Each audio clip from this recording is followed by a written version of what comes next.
ایک غریب آدمی بدو رات کے وقت وہ کہیں بیچارہ صبح سے چلا تھا، مدینے پہنچتے اسے رات ہو گئی. اس نے ڈرتے ہوئے نا خیمہ باہر لگا لیا. جہاں رات ہوئی نا آدھی رات کو 1-2 بجے سمجھ لے پہنچا مدینے، تو اس نے باہر نے خیمہ لگا لیا. بیوی اس کی امید سے تھی، بچے کی ولادت کا وقت قریب آ گیا، بیمار ہو گئی. اس نے خیمہ لگایا، بیوی اندر ہے. حضرت عمر فاروق گشت پہ تھے رات کو، ساتھ ایک غلام تھا.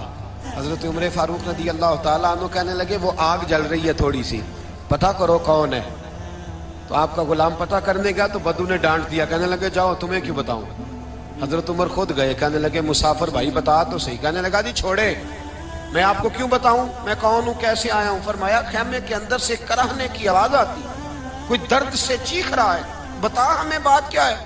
کہنے لگا جی میں فلاں بستی فلاں علاقے کا ایک غریب ہوں، امیر المومنین عمر فاروق سے ملنے آیا ہوں، اور رات ہو گئی ہے تو یہاں خیمہ لگایا ہے، صبح میں ان سے مل کے چلا جاؤں گا. تو رات کو تکلیف دینا پسند نہیں کیا، تو میری بیوی امید سے تھی، اب بچے کی ولادت کا وقت قریب ہے، پاس کوئی نہیں. حضرت عمر کہنے لگے تو ٹھہر میں ابھی آیا. چہرے پہ نقاب ہے، اسے بتایا نہیں میں ہی امیر المومنین. عمر دوڑے گئے، اپنی زوجہ سے کہنے لگے اگر تجھے بہت بڑا اجر مل رہا ہو تو حاصل کرے گی. کہا کروں گی. تو کہنے لگے چل پھر میرے ساتھ، بہت بڑا اجر ہے. ایک دوست کے ہاں ولادت کا وقت ہے، ضرورت کی چیزیں ساتھ لے لو.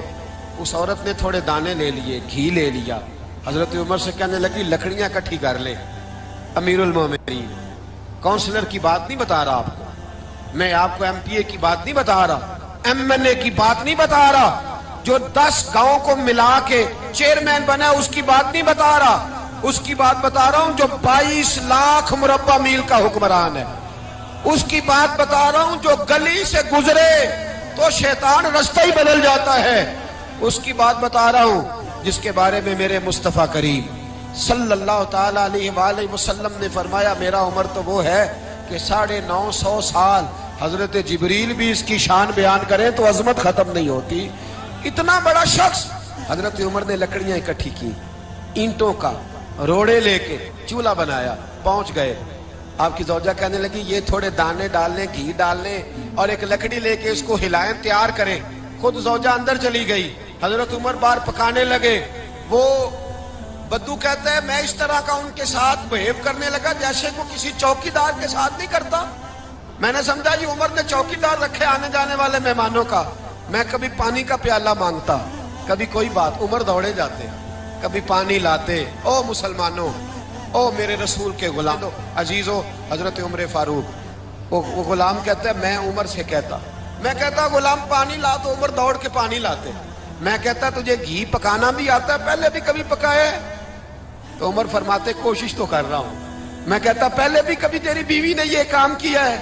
تو حضرت عمر کہنے لگے مجھے یاد نہیں، پوچھ کے بتاؤں گا.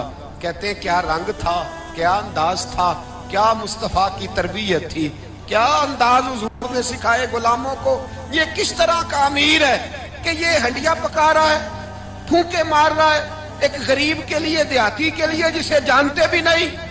اندر اس شخص کی بیوی کے ہاں بیٹا پیدا ہوا تو حضرت عمر کی بیوی اندر سے بول کے کہنے لگی امیر المومنین مبارک ہو، آپ کے دوست کے ہاں بیٹا پیدا ہوا ہے. جب کہا نا امیر المومنین مبارک ہو تو وہ شخص کہتا ہے میرے ہاتھ کانپنے لگے اور میں اس طرح دوڑا کہ میری پگڑی گر گئی.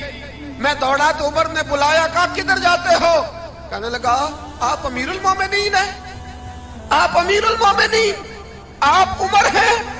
کیسر و کسرا جس کے نام سے کانپے آپ وہ ہیں، جسے مصطفیٰ نے دعا مانگ کے اللہ سے مانگا وہ والے عمر ہیں آپ، جس کے لیے علی المرتضیٰ فرماتے ہیں میں روز دعا کرتا ہوں وہ والے عمر ہیں، جس کے بارے میں ابو بکر صدیق نے فرمایا تھا کہ میں اللہ سے کہوں گا مولا جو تیرے محبوب کی امت کے حق میں سب سے بہتر تھا میں اسے خلیفہ بنا کے وہ والے عمر ہیں.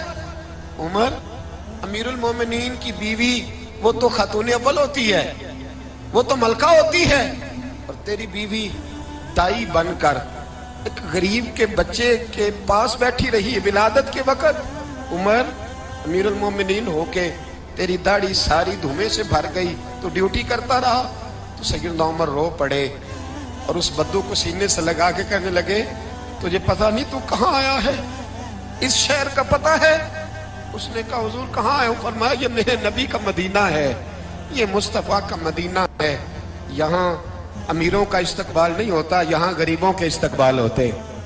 یہاں حضور نے اس اسٹیٹ پہ میرے رسول پاک نے وہ والا رنگ دیا ہے کہ اب غریب سر اٹھا کے جینے لگے ہیں، اب مزدوروں کو عزتیں ملنے لگی ہیں، اب یتیموں نے سر اٹھا لیا ہے کہ ہمارے